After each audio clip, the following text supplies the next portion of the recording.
ಜೈ ರಾಮಕೃಷ್ಣ. ನಮಸ್ತೆ. ಯುಗಾವತಾರ ಶ್ರೀರಾಮಕೃಷ್ಣ ಗ್ರಂಥಾಧ್ಯಯನಕ್ಕೆ ತಮ್ಮೆಲ್ಲರಿಗೂ ಸ್ವಾಗತ. ಅಧ್ಯಾಯ 38, ಕತ್ತೆಯಲಗಿನ ದಾರಿಯಲ್ಲಿ. ಭೈರವಿ ಬ್ರಾಹ್ಮಣಿ ರಾಮಕೃಷ್ಣರನ್ನು ಅವತಾರವೆಂದು ಪರಿಗಣಿಸುವುದು ಕೇವಲ ತನ್ನ ತರ್ಕಬುದ್ಧಿಯ ಸಹಾಯದಿಂದಲ್ಲ.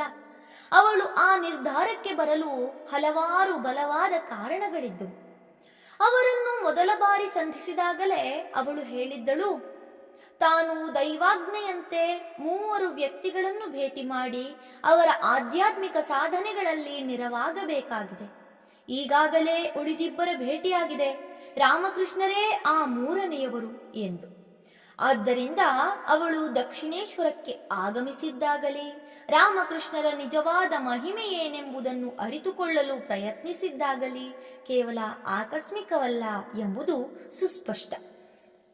ಆಧ್ಯಾತ್ಮಿಕ ಸಾಧನೆಗಳಿಂದ ಅವಳಲ್ಲುಂಟಾಗಿದ್ದ ಅಂತರ್ದೃಷ್ಟಿಯೇ ಅವಳಿಗೆ ಮಾರ್ಗದರ್ಶಿಯಾಗಿತ್ತು. ದಿನ ಕಳೆದಂತೆ ರಾಮಕೃಷ್ಣರೊಂದಿಗಿನ ಆಕೆಯ ಬಾಂಧವ್ಯ ಹೆಚ್ಚೆಚ್ಚು ನಿಕಟವಾಯಿತು. ಅವರ ಸಾಧನೆಗಳಲ್ಲಿ ತಾನು ವಹಿಸಬೇಕಾದ ಪಾತ್ರವೇನು, ತಾನು ನೀಡಬೇಕಾದ ನೆರವು ಯಾವ ರೀತಿಯದು ಎಂಬುದನ್ನು ಕ್ರಮೇಣ ಅವಳು ಕಂಡುಕೊಂಡಳು. ಬಳಿಕ ಸ್ವಲ್ಪವೂ ಕಾಲ ವಿಳಂಬ ಮಾಡದೆ ಮುಂದಿನ ಕಾರ್ಯವನ್ನು ಆರಂಭಿಸಿದಳು. ರಾಮಕೃಷ್ಣರು ಆಧ್ಯಾತ್ಮಿಕ ಜೀವನದಲ್ಲಿ ಪರಿಪೂರ್ಣತೆಯನ್ನು ಪಡೆದು ಜಗನ್ಮಾತೆಯ ಅನಂತ ಕೃಪೆಗೆ ಪಾತ್ರವಾಗಿ ತಮ್ಮ ದೈವತ್ವವನ್ನು ಮೆರೆಸುವಂತಾಗಬೇಕೆಂಬ ಉದ್ದೇಶ ಅವಳದಾಗಿತ್ತು. ಅದನ್ನು ಸಾಧಿಸುವುದಕ್ಕಾಗಿ ಅವಳು ಅವರನ್ನು ಶಾಸ್ತ್ರ ನಿರ್ದೇಶಿತವಾದ ಅನೇಕ ಕಟ್ಟುನಿಟ್ಟಿನ ಸಾಧನೆಗಳಲ್ಲಿ ತೊಡಗಿಸಿದಳು. ಬ್ರಾಹ್ಮಣಿ ಸ್ವತಃ ನುರಿತ ಸಾಧಕಿ.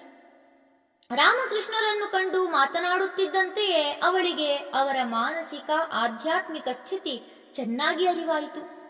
ಆಗ ಅವಳೊಂದು ವಿಷಯವನ್ನು ಗಮನಿಸಿದಳು. ಏನೆಂದರೆ, ಅವರು ತಮ್ಮ ಮಾನಸಿಕ ಸ್ಥಿತಿಯ ಬಗ್ಗೆಯೇ ಸಂದೇಹಕ್ಕೀಡಾಗಿ ಗೊಂದಲದಲ್ಲಿ ಸಿಲುಕಿದ್ದರು. ತಾವು ಕಾಣುತ್ತಿರುವ ವಿವಿಧ ದರ್ಶನಗಳೆಲ್ಲ ಸತ್ಯವೋ ಅಥವಾ ಮೆದುಳು ಬಿಸಿಯೇರಿದ್ದರ ಪರಿಣಾಮವೋ, ತಮ್ಮ ದೇಹ ಮನಸ್ಸುಗಳಲ್ಲುಂಟಾದ ಅತಿ ವಿಚಿತ್ರ ಬದಲಾವಣೆಗಳೆಲ್ಲ ಆಧ್ಯಾತ್ಮಿಕ ಸಾಧನೆಯಿಂದ ಉಂಟಾದವುಗಳೋ ಅಥವಾ ಯಾವುದೋ ವ್ಯಾಧಿಯ ಲಕ್ಷಣವೋ, ಇಂತಹ ಸಂಶಯಗಳು ಅವರನ್ನು ಆಗಾಗ ಮುತ್ತುತ್ತಿದ್ದವು. ಇದಕ್ಕೆ ಕಾರಣವನ್ನು ಕಂಡುಕೊಳ್ಳಲು ಬ್ರಾಹ್ಮಣಿಗೆ ತಡವಾಗಲಿಲ್ಲ. ಅವರು ಆಧ್ಯಾತ್ಮಿಕ ಮಾರ್ಗದಲ್ಲಿ ಅಷ್ಟೊಂದು ಮುಂದುವರಿದಿದ್ದುದು ಕೇವಲ ತಮ್ಮ ಅಸಾಮಾನ್ಯ ಭಕ್ತಿಯ ಆಧಾರದ ಮೇಲೆ. ಇತರ ಸಾಧಕರು, ಆಚಾರ್ಯರು ಅನುಸರಿಸುವ ಸಂಪ್ರದಾಯಬದ್ಧವಾದ ಮಾರ್ಗವನ್ನು ಅನುಸರಿಸದೆ ತಮ್ಮದೇ ಆದ ರೀತಿಯಲ್ಲಿ ನಡೆದದ್ದೇ ಅವರ ಈ ಸಂಶಯಗಳಿಗೆ ಕಾರಣವೆಂಬುದನ್ನು ಆಕೆ ಮನಗಂಡಳು. ಇದಕ್ಕೆ ಪರಿಹಾರವೇನು ಎಂದು ಆಲೋಚಿಸಿದಳು. ಈಗ ರಾಮಕೃಷ್ಣರು ತಂತ್ರಶಾಸ್ತ್ರಗಳಲ್ಲಿ ವಿವರಿಸಿರುವ ನಿಯಮಗಳನ್ನು ಪಾಲಿಸಿ ಸಾಧನೆ ನಡೆಸುವುದೇ ಸೂಕ್ತ ಉಪಾಯವೆಂದು ಅವಳಿಗೆ ತೋರಿತು.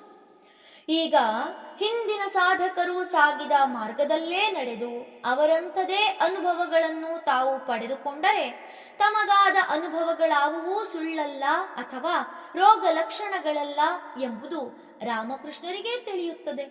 ಅಲ್ಲದೆ ಇಂತಿಂಥ ಸಾಧನೆಯಿಂದ ಇಂತಿಂಥ ಪರಿಣಾಮ ಉಂಟಾಗುತ್ತದೆಂಬ ವಿಷಯ ಶಾಸ್ತ್ರಗಳಲ್ಲಿ ಅದಾಗಲೇ ದಾಖಲಾಗಿರುವುದನ್ನು ಅರಿತಾಗ ಮತ್ತು ಆಯಾ ಸಾಧನೆಗಳ ಮೂಲಕ ತಾವು ಅದೇ ಫಲಿತಾಂಶಗಳನ್ನು ಕಂಡಾಗ ಅವರ ಸಂದೇಹಗಳೆಲ್ಲವೂ ಮಾಯವಾಗುತ್ತವೆ. ಇದು ಬ್ರಾಹ್ಮಣಿಯ ಆಲೋಚನೆ. ಅಷ್ಟೇ ಅಲ್ಲ, ಅಂತರ್ಲೋಕದಲ್ಲಿ ಉನ್ನತ ಸ್ತರಗಳಿಗೆ ಏರಿದಂತೆಲ್ಲ ಸಾಮಾನ್ಯರ ದೃಷ್ಟಿಗೆ ಅಸಹಜವೆನಿಸುವ ಹಲವಾರು ಅನುಭವಗಳಾಗುತ್ತವೆ ಎಂಬ ಅರಿವು ರಾಮಕೃಷ್ಣರಲ್ಲಿ ಸ್ಪಷ್ಟವಾಗಿ ಮೂಡುತ್ತದೆ. ಆ ಬಳಿಕ ಅವರಿಗೆ ಅಂತಹ ಅನುಭವಗಳೆಷ್ಟೇ ಆದರೂ ಅವರು ಅವೆಲ್ಲ ಸತ್ಯ ಹಾಗೂ ಸಹಜ ಎಂದರಿತು ಅವುಗಳಿಂದ ವಿಚಲಿತರಾಗದೆ ಮುಂದುವರಿಯುತ್ತಾರೆ ಎಂದು ಆಕೆ ಆಲೋಚಿಸಿದಳು. ಈ ಕಾರಣಕ್ಕಾಗಿಯೇ ಸಾಧಕನು ತನ್ನ ಅನುಭವಗಳನ್ನು ಗುರುವಾಕ್ಯ, ಶಾಸ್ತ್ರವಾಕ್ಯಗಳೊಂದಿಗೆ ತಾಳೆ ಹಾಕಿ ನೋಡಬೇಕು ಎಂದು ಶಾಸ್ತ್ರಗಳು ವಿಧಿಸುತ್ತವೆಂಬುದನ್ನು ಅವಳು ಅರಿತಿದ್ದಳು. ಆದರೆ ಈ ಮಾತುಗಳೆಲ್ಲ ಸಾಮಾನ್ಯ ಸಾಧಕರಿಗೆ ಅನ್ವಯವಾಗುವಂತು. ರಾಮಕೃಷ್ಣರಾದರೋ ಸಾಕ್ಷಾತ್ ಅವತಾರ ಪುರುಷ ಎಂದು ಕಂಡುಕೊಂಡಿದ್ದವಳು ಬ್ರಾಹ್ಮಣಿ. ಇಂಥವರನ್ನು ಶಾಸ್ತ್ರ ನಿಯಮಗಳ ಕಟ್ಟುಗಳೆಲ್ಲ ಬಂಧಿಸಲಾರವು ಎಂಬುದು ಆಕೆಗೆ ತೋಚಲಿಲ್ಲವೇ? ರಾಮಕೃಷ್ಣರ ನಿಜವಾದ ಮಹಿಮೆ ಎಂಥದು ಎಂಬುದನ್ನು ಸ್ವಲ್ಪ ಮಟ್ಟಿಗಾದರೂ ಅರಿತಿದ್ದವಳೆಂದರೆ ಅವಳೊಬ್ಬಳೆ. ಅಂಥವಳಿಗೂ ಈ ಒಂದು ವಿಷಯ ಅರಿವಾಗದೆ ಹೋಯಿತೆ ಎಂಬ ಸಂದೇಹ ನಮ್ಮಲ್ಲಿ ಉದಿಸಬಹುದು. ಆದರೆ ನಾವಿಲ್ಲಿ ಮತ್ತೊಂದು ಅಂಶವನ್ನು ಗಮನಿಸಬೇಕಾಗುತ್ತದೆ. ಅವಳು ರಾಮಕೃಷ್ಣರ ಮಹಾತ್ಮ್ಯವನ್ನು ಅರಿತವಳಾಗಿ ಅವರನ್ನು ಕೇವಲ ಪೂಜ್ಯ ದೃಷ್ಟಿಯಿಂದ ನೋಡುವವಳಾಗಿದ್ದರೆ ಆ ಕಥೆಯೇ ಬೇರೆಯಾಗುತ್ತಿತ್ತು. ಆದರೆ ವಸ್ತುಸ್ಥಿತಿ ಹಾಗಿರಲಿಲ್ಲ. ಮೊಟ್ಟ ಮೊದಲ ಭೇಟಿಯಿಂದಲೇ ಬ್ರಾಹ್ಮಣಿಗೆ ಅವರ ವಿಷಯದಲ್ಲಿ ಪ್ರಚಂಡ ಮಾತೃಪ್ರೇಮ ಉಂಟಾಗಿತ್ತೆಂಬುದನ್ನು ನಾವು ಕಂಡಿದ್ದೇವೆ. ಈ ಪ್ರೇಮವೆಂಬುದೊಂದು ಅಪ್ರತಿಹತ ಶಕ್ತಿ, ಒಂದು ಅದ್ಭುತ ಸ್ಥಿತಿ. ನಮಗೆ ಪ್ರೀತಿಪಾತ್ರರಾದವರ ಶಕ್ತಿ ಸ್ಥಾನಮಾನಗಳನ್ನೆಲ್ಲ ಮರೆತು ನಾವು ಅವರ ಶ್ರೇಯಸ್ಸೊಂದನ್ನೇ ಗಮನಿಸುವಂತೆ ಮಾಡುತ್ತದೆ ಈ ಪ್ರೇಮ. ರಾಮಕೃಷ್ಣರ ಮಹಿಮೆಯ ಅರಿವಿದ್ದರೂ ಅವರಿಂದ ಆ ಸಾಧನೆಗಳನ್ನೆಲ್ಲ ಮಾಡಿಸುವಂತೆ ಬ್ರಾಹ್ಮಣಿಯನ್ನು ಪ್ರೇರೇಪಿಸಿದ್ದು ಇಂತಹ ಅವ್ಯಾಜ ಪ್ರೇಮವೇ ಎಂಬುದು ನಿಸ್ಸಂಶಯ. ಅವರ ಅಲೌಕಿಕ ಭಾವಾವಸ್ಥೆಗಳನ್ನು, ಅದ್ಭುತ ಶಕ್ತಿ ಸಾಮರ್ಥ್ಯಗಳನ್ನು ಕಂಡು ಕೆಲವೊಮ್ಮೆ ಅವಳು ವಿಸ್ಮಿತಳಾಗುತ್ತಿದ್ದಳು. ಆದರೆ ಮರುಕ್ಷಣದಲ್ಲೇ ಮಾತೃವಾತ್ಸಲ್ಯವೆಂಬುದು ಅವಳ ಬುದ್ಧಿಯನ್ನು ಮಬ್ಬಾಗಿಸುತ್ತಿತ್ತು. ಅವರ ಅಲೌಕಿಕ ಭಾವಗಳನ್ನೆಲ್ಲ ಮರೆತು ಬಿಡುತ್ತಿದ್ದಳು. ಆದರೆ ಈ ಪ್ರೇಮ ಕೇವಲ ಒಮ್ಮುಖವಾಗಿರಲಿಲ್ಲ. ರಾಮಕೃಷ್ಣರು ಕೂಡ ಆಕೆಯ ಮಾತೃವಾತ್ಸಲ್ಯಕ್ಕೆ ಸರಿದೂಗುವ ಶಿಶು ಸಹಜ ಸರಳತೆ, ಮುಗ್ಧತೆಗಳಿಂದ ಆಕೆಯನ್ನು ಆಶ್ರಯಿಸಿಕೊಂಡಿದ್ದರು. ಅವಳಲ್ಲಿ ಸಂಪೂರ್ಣ ವಿಶ್ವಾಸವಿರಿಸಿದ್ದರು. ಮತ್ತು ಅವರ ಈ ಗುಣವೇ ಆ ಸನ್ಯಾಸಿನಿಯ ಅಂತರಂಗದಲ್ಲಿ ಪವಿತ್ರವಾದ ಮಾತೃಪ್ರೇಮದ ಅಲೆಗಳನ್ನೆಬ್ಬಿಸುವ ಪ್ರಚೋದನೆಯಾಗಿ ಪರಿಣಮಿಸಿತೆನ್ನಬಹುದು. ಅವರನ್ನು ಸಕಲ ವಿಧದಿಂದಲೂ ಸಂತೋಷದಿಂದಿರಿಸಲು, ಉಪದ್ರವಗಳಿಂದ ರಕ್ಷಿಸಲು, ಅವರ ಸಾಧನೆಗಳಲ್ಲಿ ನೆರವಾಗಲು ತಾನು ಅಪರಿಮಿತ ಶ್ರಮ ವಹಿಸುವಂತೆ ಮಾಡಿತು ಆ ಮಾತೃಪ್ರೇಮ. ಯೋಗ್ಯನಾದ ಶಿಷ್ಯನಿಗೆ ಬೋಧಿಸುವುದೆಂದರೆ ಪ್ರತಿಯೊಬ್ಬ ಗುರುವಿಗೂ ಹಿಗ್ಗಿನ ಸಂಗತಿಯೇ ಸರಿ. ಇನ್ನು ಸ್ವತಃ ಅಸಾಮಾನ್ಯ ಜ್ಞಾನಿಯಾದ ಗುರುವಿಗೆ ತನ್ನನ್ನೂ ಮೀರಿಸುವಂತಹ ಶಿಷ್ಯನೊಬ್ಬ ದೊರಕಿದರೆ ಪರಮ ತೃಪ್ತಿ, ಪರಮ ಸಂತೋಷ. ಭೈರವಿ ಬ್ರಾಹ್ಮಣಿಯಂತೂ ಆಧ್ಯಾತ್ಮಿಕ ಜಗತ್ತಿನಲ್ಲಿ ರಾಮಕೃಷ್ಣರಂತೆ ಏಕಕಾಲಕ್ಕೆ ಪ್ರತಿಭಾವಂತನೂ ಸತ್ಪಾತ್ರನೂ ಆದ ವ್ಯಕ್ತಿಯೊಬ್ಬ ಇರಬಲ್ಲನೆಂದು ಕನಸಿನಲ್ಲೂ ಕಂಡವಳಲ್ಲ. ಆದ್ದರಿಂದ ಅವಳಿಗಾದ ಆನಂದವೆಷ್ಟೆಂದು ಊಹಿಸಿಯೇ ನೋಡಬೇಕು. ಅತ್ಯಲ್ಪ ಅವಧಿಯಲ್ಲೇ ತನ್ನೆಲ್ಲ ತಪಸ್ಸು ಮತ್ತು ಅಧ್ಯಯನಗಳ ಫಲವನ್ನು ಶಿಷ್ಯನಿಗೆ ಧಾರೆ ಎರೆಯಬೇಕೆಂಬ ಉತ್ಕಟೇಚ್ಛೆ ಅವಳಲ್ಲುಂಟಾಗಿದ್ದರೆ ಆಶ್ಚರ್ಯವೇನು? ರಾಮಕೃಷ್ಣರು ಬ್ರಾಹ್ಮಣಿಯ ಮಾರ್ಗದರ್ಶನದಲ್ಲಿ ತಂತ್ರ ಸಾಧನೆ ಮಾಡಲು ನಿರ್ಧರಿಸಿದ್ದೇನೋ ಸರಿಯೇ. ಆದರೆ ಅವರು ಕೇವಲ ಆಕೆಯ ವಾತ್ಸಲ್ಯ, ಸಹಾನುಭೂತಿಗಳಿಗೆ ಮಾರು ಹೋಗಿ ಅದಕ್ಕೆ ಒಪ್ಪಿಕೊಂಡದ್ದಲ್ಲ. ಯಾವ ಜಗನ್ಮಾತೆಯ ಪದತಲದಲ್ಲಿ ಸರ್ವ ಸಮರ್ಪಣೆ ಮಾಡಿ ತಮ್ಮ ಅಹಮಿಕೆಯನ್ನೇ ಲಯಗೊಳಿಸಿಕೊಂಡಿದ್ದರೋ ಆಕೆಯ ಅನುಮತಿಯನ್ನು ಪಡೆದೇ ಅವರು ಮುಂದುವರಿದದ್ದು. ತಾವು ಈ ಸಾಧನೆಯನ್ನು ಕೈಗೊಳ್ಳಬಹುದೇ, ತಮಗೆ ಇದರ ಅಗತ್ಯವಿದೆಯೇ ಎಂದು ಜಗನ್ಮಾತೆಯನ್ನೇ ಕೇಳಿ ಖಚಿತಪಡಿಸಿಕೊಂಡರು. ಶಾಸ್ತ್ರೋಕ್ತ ವಿಧಾನಗಳ ಮೂಲಕ ತಾವು ಆಕೆಯನ್ನು ಸಾಕ್ಷಾತ್ಕರಿಸಿಕೊಳ್ಳುವ ಅವಕಾಶ ಬಂದೊದಗಿದೆ ಎಂಬುದು ಅವರಿಗೆ ಗೋಚರವಾಯಿತು. ಆ ಬಳಿಕವೇ ಅವರು ತಮ್ಮ ಒಪ್ಪಿಗೆ ನೀಡಿದರು. ಜಗನ್ಮಾತೆಯ ಆದೇಶದಂತೆ ಅವರೀಗ ಸರ್ವವನ್ನೂ ಮರೆತು ಸಾಧನೆಯಲ್ಲಿ ಮಗ್ನರಾದರು. ಅವರ ತೀಕ್ಷ್ಣ ಏಕಾಗ್ರ ಮನಸ್ಸು ಬ್ರಾಹ್ಮಣಿ ತೋರಿಸಿಕೊಟ್ಟ ಸಾಧನೆಯ ಪಥದಲ್ಲಿ ವೇಗವಾಗಿ ಮುನ್ನಡೆಯಿತು. ತಂತ್ರ ಸಾಧನೆಯ ಕೆಲವು ಪ್ರಕ್ರಿಯೆಗಳಿಗೆ ವಿಶಿಷ್ಟ ಉಪಕರಣಗಳ ಅಗತ್ಯವಿದೆ. ಇವುಗಳನ್ನು ಸಂಗ್ರಹಿಸಿ ತರುವುದೇ ಒಂದು ದೊಡ್ಡ ಕೆಲಸ. ಆದರೆ ಈ ಸಾಧನೆಗಳಲ್ಲಿ ತುಂಬಾ ಪಳಗಿದವಳಾದ ಬ್ರಾಹ್ಮಣಿ ಬಹಳಷ್ಟು ಶ್ರಮವಹಿಸಿ ಅವುಗಳು ದೊರಕಬಹುದಾದಲ್ಲೆಲ್ಲ ಓಡಾಡಿ ಅವನ್ನೆಲ್ಲ ಸಂಗ್ರಹಿಸಿ ತಂದಳು ಮತ್ತು ಅವುಗಳ ಉಪಯೋಗವನ್ನೂ ಬಳಕೆಯ ವಿಧಾನವನ್ನೂ ಶಿಷ್ಯನಿಗೆ ವಿವರಿಸಿದಳು. ಸಾಧನೆಗಳಿಗಾಗಿ ಅವಳೊಮ್ಮೆ 5 ವಿಧದ ಪ್ರಾಣಿಗಳ ತಲೆಬುರುಡೆಗಳನ್ನು ತಂದಿದ್ದಳು. ಇವುಗಳಲ್ಲಿ ಮನುಷ್ಯನದು ಒಂದು. ಗಂಗಾ ನದಿಗೆ ಬಹುದೂರದ ಸ್ಥಳವೊಂದರಿಂದ ಈ ತಲೆಬುರುಡೆಗಳನ್ನು ಅವಳು ಸಂಗ್ರಹಿಸಿ ತಂದಿದ್ದಳು. ಆಕೆಯ ನಿರ್ದೇಶನದಂತೆ ರಾಮಕೃಷ್ಣರು ಇವುಗಳನ್ನು ಬಳಸಿಕೊಂಡು 2 ಮುಂಡಾಸನಗಳನ್ನು ನಿರ್ಮಿಸಿದರು. ಮುಂಡವೆಂದರೆ ತಲೆಬುರುಡೆ. ಸಾಮಾನ್ಯವಾಗಿ ತಂತ್ರ ಸಾಧಕರು ಪಂಚಮುಂಡಗಳಿಂದ ಕೂಡಿದ ಒಂದು ವೇದಿಕೆಯನ್ನು ನಿರ್ಮಿಸಿಕೊಳ್ಳುತ್ತಾರೆ. ಆದರೆ ರಾಮಕೃಷ್ಣರು ಮುಂದೆ ತಾವೇ ಹೇಳಿಕೊಂಡ ಪ್ರಕಾರ ಇಂತಹ 2 ಆಸನಗಳನ್ನು ನಿರ್ಮಿಸಿದ್ದರು. ಬಿಲ್ವ ವೃಕ್ಷದ ಬುಡದಲ್ಲಿ 3 ನರಮುಂಡಗಳನ್ನು, ಪಂಚವಟಿಯ ಬಳಿಯಲ್ಲಿ 5 ವಿವಿಧ ಜಾತಿಯ ಪ್ರಾಣಿಗಳ ಮುಂಡಗಳನ್ನು ಹುಗಿದಿಟ್ಟಿದ್ದರು. ಸಾಧನೆಗೆ ತ್ರಿಮುಂಡಾಸನವು ಪ್ರಶಸ್ತವೆಂದೋ ಅಥವಾ ಬಿಲ್ವ ವೃಕ್ಷದ ಪರಿಸರವು ಆಗ ಅತ್ಯಂತ ನಿರ್ಜನವಾಗಿದ್ದು ವಿಶೇಷ ಸಾಧನೆಗಳಿಗೆ ಅನುಕೂಲವಾಗಿತ್ತೆಂದೋ ಅವರು ಅಲ್ಲೂ ಒಂದು ಆಸನವನ್ನು ನಿರ್ಮಿಸಿದ್ದಿರಬೇಕು. ಬಿಲ್ವ ವೃಕ್ಷದ ಸಮೀಪದಲ್ಲೇ ಈಸ್ಟ್ ಇಂಡಿಯಾ ಕಂಪನಿಯ ದೊಡ್ಡ ಶಾಸ್ತ್ರಗಾರ ಇದ್ದುದರಿಂದ ಹೋಮದ ಅಗ್ನಿಯನ್ನು ಹೊತ್ತಿಸಲು ಅನುಮತಿ ಇರಲಿಲ್ಲ ಎಂಬುದೂ 2 ಬೇರೆ ಬೇರೆ ಆಸನಗಳನ್ನು ನಿರ್ಮಿಸಲು ಕಾರಣವಿದ್ದಿರಬಹುದು. ರಾಮಕೃಷ್ಣರು ತಮ್ಮ ಅವಶ್ಯಕತೆಗೆ ತಕ್ಕಂತೆ ಇವೆರಡರಲ್ಲಿ ಯಾವುದಾದರೊಂದು ಮುಂಡಾಸನದ ಮೇಲೆ ಕುಳಿತು ಜಪ, ಪುರಶ್ಚರಣ, ಧ್ಯಾನಗಳಲ್ಲಿ ನಿರತರಾಗಿರುತ್ತಿದ್ದರು. ಎಷ್ಟೋ ತಿಂಗಳುಗಳಷ್ಟು ದೀರ್ಘಕಾಲ ಗುರು ಶಿಷ್ಯರಿಬ್ಬರಿಗೂ ದಿನಗಳು ಹೇಗೆ ಉರುಳಿತೆಂಬುದರ ಪರಿವೆಯೇ ಇರಲಿಲ್ಲ. ಆ ದಿನಗಳ ಬಗ್ಗೆ ರಾಮಕೃಷ್ಣರು ಹೇಳುತ್ತಾರೆ. ಹಗಲು ಹೊತ್ತಿನಲ್ಲಿ ಬ್ರಾಹ್ಮಣಿ ದೂರ ದೂರದ ಸ್ಥಳಗಳಿಗೆ ಹೋಗಿ ತಂತ್ರಗಳಲ್ಲಿ ಹೇಳಿರುವ ಅನೇಕ ದುರ್ಲಭ ಪದಾರ್ಥಗಳನ್ನು ಸಂಗ್ರಹಿಸಿ ತರುತ್ತಿದ್ದಳು. ರಾತ್ರಿ ವೇಳೆಯಲ್ಲಿ ಅವುಗಳನ್ನು ತಂದು ಬಿಲ್ವ ವೃಕ್ಷದ ಅಥವಾ ಪಂಚವಟಿಯ ಬುಡದಲ್ಲಿರಿಸಿ ನನ್ನನ್ನು ಕರೆಯುತ್ತಿದ್ದಳು. ಅವುಗಳನ್ನು ಬಳಸಿಕೊಳ್ಳುವುದು ಹೇಗೆಂಬುದನ್ನು ವಿವರಿಸಿ ಬಳಿಕ ಶಾಸ್ತ್ರೋಕ್ತ ರೀತಿಯಲ್ಲಿ ಜಗನ್ಮಾತೆಯ ಪೂಜೆ ಮಾಡಲು ನೆರವಾಗುತ್ತಿದ್ದಳು. ಕಡೆಯಲ್ಲಿ ಅವಳು ನನಗೆ ಜಪ ಮಾಡುವಂತೆ ಆದೇಶಿಸುತ್ತಿದ್ದಳು. ಅದರಂತೆ ನಾನು ಜಪಕ್ಕೆ ಕುಳಿತುಕೊಳ್ಳುತ್ತಿದ್ದೆ. ಆದರೆ ಜಪ ಎನ್ನುವುದು ನನ್ನಿಂದ ಸಾಧ್ಯವಾಗುತ್ತಲೇ ಇರಲಿಲ್ಲ. ಏಕೆಂದರೆ ಒಮ್ಮೆ ಜಪಮಾಲೆಯನ್ನು ತಿರುಗಿಸುವಷ್ಟರಲ್ಲೇ ನಾನು ಗಾಢ ಸಮಾಧಿಯಲ್ಲಿ ಮುಳುಗಿ ಹೋಗುತ್ತಿದ್ದೆ. ನನಗೆ ಆಗ ಶಾಸ್ತ್ರಗಳಲ್ಲಿ ಹೇಳಿರುವಂತೆಯೇ ಆ ಸಾಧನೆಯ ಪರಿಣಾಮವು ಯಥಾವತ್ತಾಗಿ ನನ್ನ ಅನುಭವಕ್ಕೆ ಬರುತ್ತಿತ್ತು. ಹೀಗೆ ಆ ಕಾಲದಲ್ಲಿ ನನಗೆ ದರ್ಶನದ ಮೇಲೆ ದರ್ಶನ, ಅನುಭವದ ಮೇಲೆ ಅನುಭವ, ಒಂದೊಂದೂ ಅತ್ಯಂತ ಅಸಾಮಾನ್ಯ, ಅತ್ಯದ್ಭುತ. 64 ಪ್ರಮುಖ ತಂತ್ರಗಳಲ್ಲಿ ಹೇಳಿರುವ ಸಕಲ ಸಾಧನೆಗಳನ್ನೂ ಬ್ರಾಹ್ಮಣಿ ನನ್ನಿಂದ ಒಂದಾದ ಮೇಲೊಂದರಂತೆ ಮಾಡಿಸಿದಳು. ಅವುಗಳಲ್ಲಿ ಪ್ರತಿಯೊಂದೂ ಅತ್ಯಂತ ಕಠಿಣವಾದದ್ದು. ಅವುಗಳನ್ನು ಕೈಗೊಂಡ ಅನೇಕ ಸಾಧಕರು ದಾರಿ ತಪ್ಪಿ ಕೆಟ್ಟು ಹೋಗುತ್ತಾರೆ.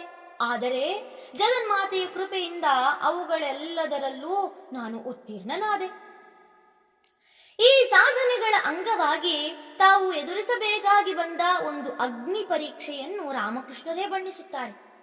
ಅದೊಂದು ರಾತ್ರಿ ಎಲ್ಲಿಂದಲೂ ಏನೋ ಯೌವನ ಭರಿತಳಾದ ಸುಂದರಿಯೋರ್ವಳನ್ನು ಬ್ರಾಹ್ಮಣಿ ಕರೆತಂದಿದ್ದಳು. ಅವಳನ್ನು ತೋರಿಸಿ ನನಗೆ, ಮಗು, ಇವಳನ್ನು ಜಗನ್ಮಾತೆ ಎಂಬಂತೆ ಪೂಜಿಸು ಎಂದಳು. ಪೂಜೆ ಮುಗಿಯಿತು. ಆಗ ಅವಳು, ಈಗ ನೀನು ಇವಳನ್ನು ಸಾಕ್ಷಾತ್ ಜಗಜ್ಜನನಿ ಎಂದು ತಿಳಿದು ಇವಳ ತೊಡೆಯ ಮೇಲೆ ಕುಳಿತು ತನ್ಮಯ ಚಿತ್ತದಿಂದ ಜಪ ಮಾಡಬೇಕು ಎಂದಳು. ಅದನ್ನು ಕೇಳಿ ನಾನು ನಡುಗಿದೆ. ಅಳುತ್ತಾ ಜಗನ್ಮಾತೆಯನ್ನು ಕೇಳಿಕೊಂಡೆ, ಅಮ್ಮ, ನಿನ್ನ ಮರೆಹೊಕ್ಕ ನನಗೆ ಎಂತಹ ಅಪ್ಪಣೆ ಮಾಡುತ್ತಿದ್ದೀಯೇ? ಈ ನಿನ್ನ ದುರ್ಬಲ ಶಿಶುವಿಗೆ ಅಂತಹ ಸಾಮರ್ಥ್ಯವಿದೆಯೇ? ಆದರೆ ಹಾಗೆ ಹೇಳುತ್ತಿದ್ದಂತೆಯೇ ನನ್ನನ್ನು ಯಾವುದೋ ಅಗೋಚರ ಶಕ್ತಿ ಆವರಿಸಿದಂತೆ ಭಾಸವಾಯಿತು. ಹೃದಯದಲ್ಲಿ ಅಸಾಧಾರಣ ಶಕ್ತಿಯೊಂದು ತುಂಬಿಕೊಂಡಿತು.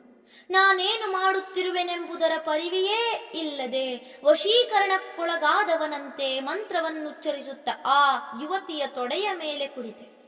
ಮರುಕ್ಷಣವೇ ಸಂಪೂರ್ಣ ಸಮಾಧಿಸ್ಥನಾದೆ. ಪ್ರಜ್ಞೆ ಮರಳಿದಾಗ ಬ್ರಾಹ್ಮಣಿ ಎದುರಿನಲ್ಲೇ ಕುಳಿತು ನನ್ನನ್ನು ಸಮಾಧಿಯಿಂದ ಕೆಳಗಿಳಿಸಲು ತೀವ್ರ ಪ್ರಯತ್ನ ಮಾಡುತ್ತಿರುವುದನ್ನು ಕಂಡೆ.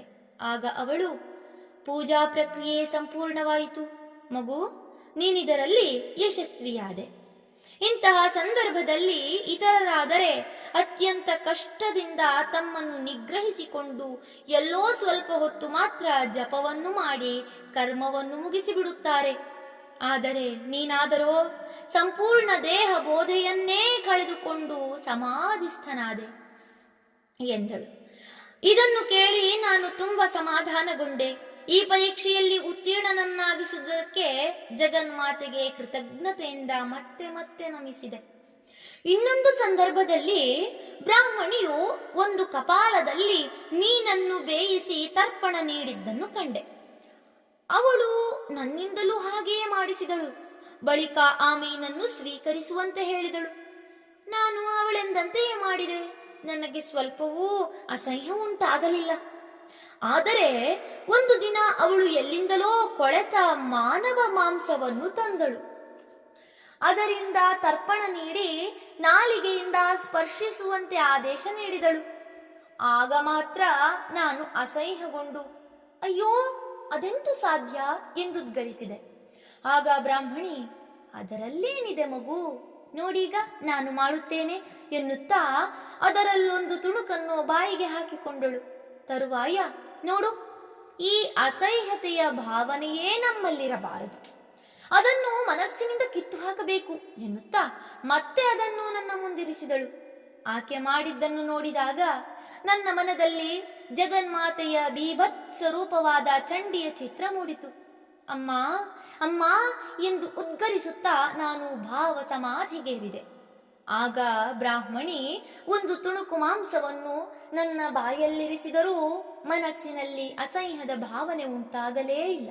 ಹೀಗೆ ನನ್ನನ್ನು ಪೂರ್ಣಾಭಿಷಿಕ್ತನನ್ನಾಗಿಸಿದ ಬಳಿಕ ನಾನು ಅಸಂಖ್ಯಾತ ಪೂಜಾ ಕರ್ಮಗಳನ್ನು ಕೈಗೊಳ್ಳುವಂತೆ ಮಾಡಿದಳು ಬ್ರಾಹ್ಮಣಿ.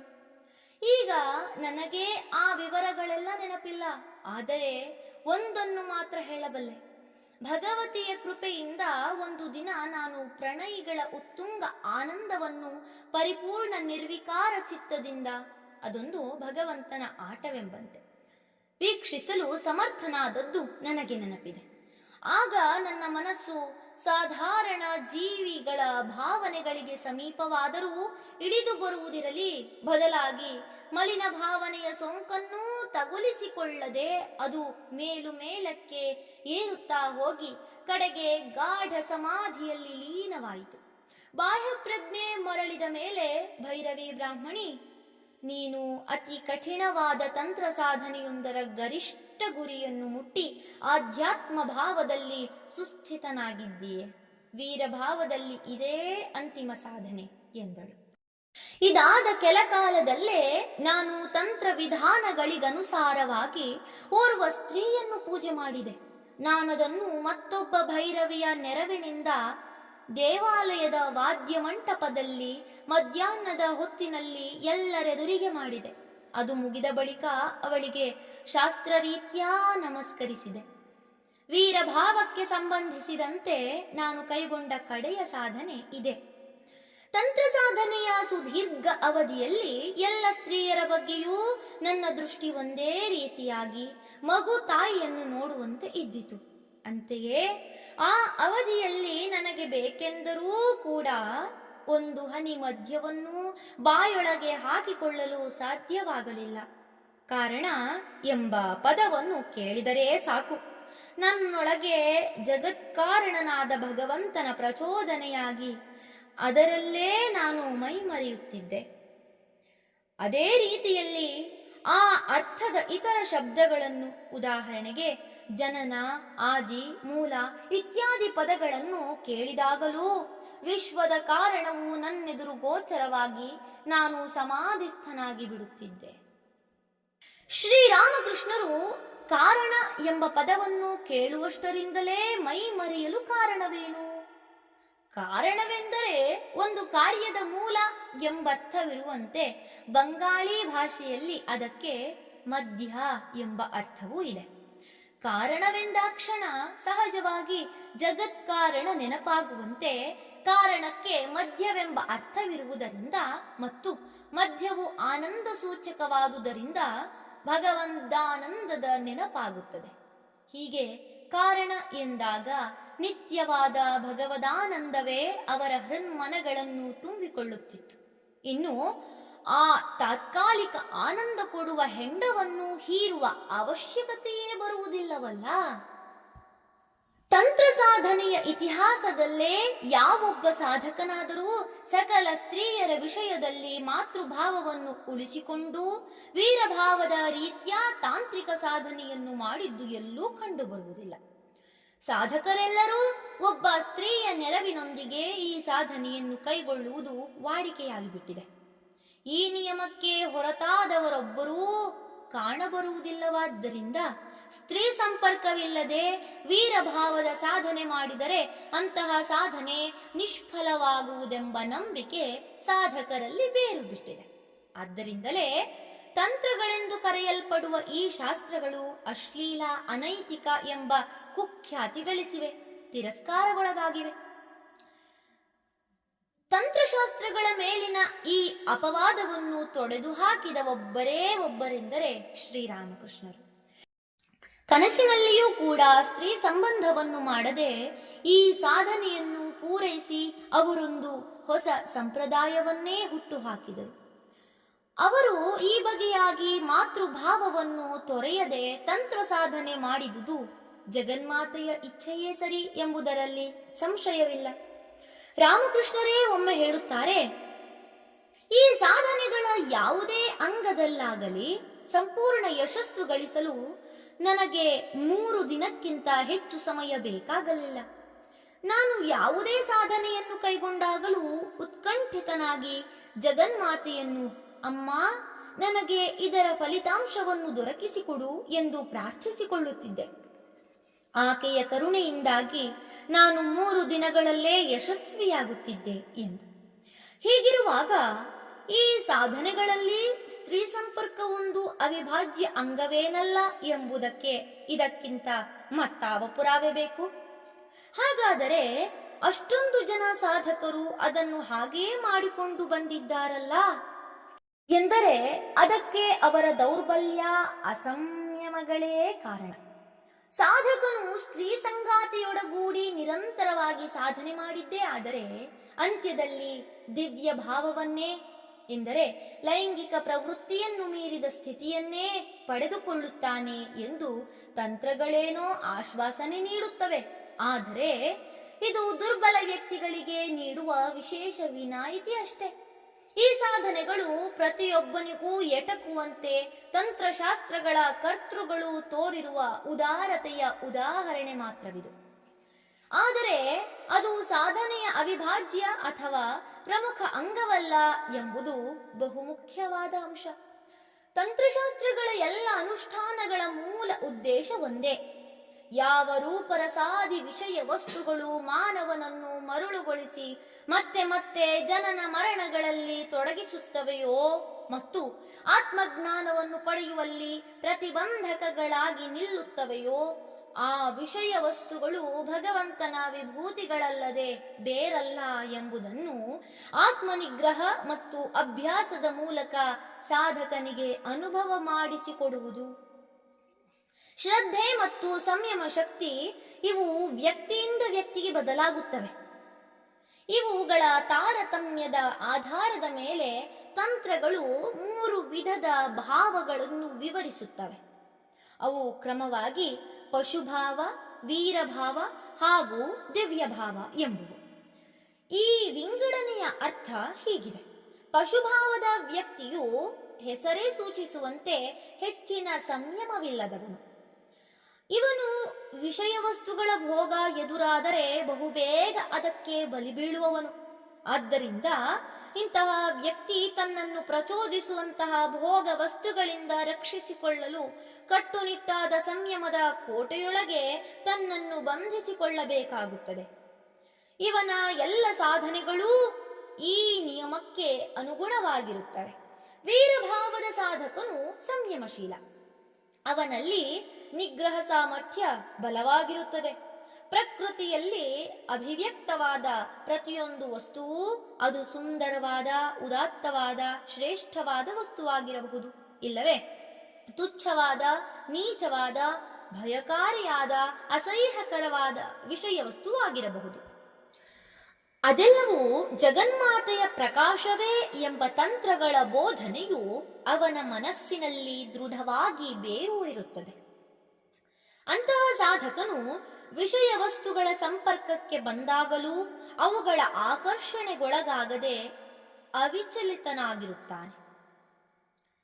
ಇಂಥವನು ತನ್ನ ಆತ್ಮಶಕ್ತಿಯನ್ನು ಪರೀಕ್ಷಿಸಿಕೊಳ್ಳಲು ಮತ್ತು ಸಾಧನೆಯ ನೆಪದಲ್ಲಿ ಭೋಗ ವಸ್ತುವಿಗೆ ಬಲಿಯಾಗದಂತಿರಲು ಉದ್ದೇಶಪೂರ್ವಕವಾಗಿ ಅದರ ಸಂಪರ್ಕಕ್ಕೆ ಬರಬೇಕಾಗುತ್ತದೆ. ಇನ್ನು ದಿವ್ಯ ಭಾವವನ್ನು ಅವಲಂಬಿಸುವ ವ್ಯಕ್ತಿಯ ಆತ್ಮಶಕ್ತಿ, ಅಂತರ್ದೃಷ್ಟಿಗಳು ಅದಾಗಲೇ ಸುಸ್ಥಿರವಾಗಿ ಬಿಟ್ಟಿರುತ್ತವೆ. ಅವನಲ್ಲಿ ಭೋಗವಾಸನೆ ಎಂಬುದು ಸಂಪೂರ್ಣ ದೈವೀಕರಣಗೊಂಡಿದ್ದು ಸಕಲ ವಸ್ತುಗಳಲ್ಲೂ ಅವನು ಭಗವದ್ ದರ್ಶನ ಮಾಡಲು ಸಮರ್ಥನಾಗಿರುತ್ತಾನೆ. ಸಾಧಕನು ತನ್ನ ಯೋಗ್ಯತೆಗೆ ಅನುಸಾರವಾಗಿ ಈ ಮೂರರಲ್ಲೊಂದು ಭಾವವನ್ನಾಶ್ರಯಿಸಬಹುದು. ಆತ್ಮ ಸಂಯಮದ ತಪೋಮಯ ಜೀವನವೇ ಇವುಗಳೆಲ್ಲದರ ಮೂಲಾಧಾರ ಎಂದು ತಂತ್ರಗಳಲ್ಲಿ ತಿಳಿಯಪಡಿಸಿದೆ. ಆದರೆ ಬರುತ್ತಾ ಜನ ಇದನ್ನು ಸಂಪೂರ್ಣ ಮರೆತೇ ಬಿಟ್ಟರು. ತಮ್ಮ ದೌರ್ಬಲ್ಯಕ್ಕೆ ಶರಣಾಗಿ ಅಧಮ ಅನೈತಿಕತೆಯಲ್ಲಿ ಮುಳುಗಿದರು. ಆದರೆ ಇತರರು ವಾಸ್ತವಿಕತೆಯನ್ನರಿಯದೆ ಇವರ ದುರ್ವ್ಯವಹಾರಗಳಿಗೆ ತಂತ್ರವೇ ಹೊಣೆ ಎಂದು ನಿರ್ಧರಿಸಿ ಅದರ ಮೇಲೆ ಗೂಬೆ ಕೋರಿಸಿದರು. ಶ್ರೀರಾಮಕೃಷ್ಣರು ಸಕಲ ಸ್ತ್ರೀಯರ ಬಗ್ಗೆ ಮಾತೃಭಾವವನ್ನುಳಿಸಿಕೊಂಡು ತಂತ್ರ ಸಾಧನೆಯಲ್ಲಿ ಯಶಸ್ಸು ಸಾಧಿಸಿದ್ದರಿಂದ ಬಹಳಷ್ಟು ಒಳಿತಾಯಿತು. ಪ್ರಾಮಾಣಿಕ ಸಾಧಕರಿಗೆ ಅನುಕರಣ ಯೋಗ್ಯವಾದ ಮಾದರಿಯೊಂದನ್ನು ಹಾಕಿಕೊಟ್ಟಂತಾಯಿತು.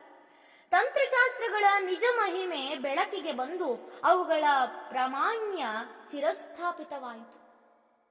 ಹೀಗೆ ರಾಮಕೃಷ್ಣರು ಬ್ರಾಹ್ಮಣಿಯ ನಿರ್ದೇಶನದಲ್ಲಿ ಸುಮಾರು 4 ವರ್ಷಗಳ ಕಾಲ ತಂತ್ರೋಕ್ತ ರಹಸ್ಯ ಸಾಧನೆಗಳನ್ನು ಕ್ರಮಾಗತವಾಗಿ ನೆರವೇರಿಸಿದರು.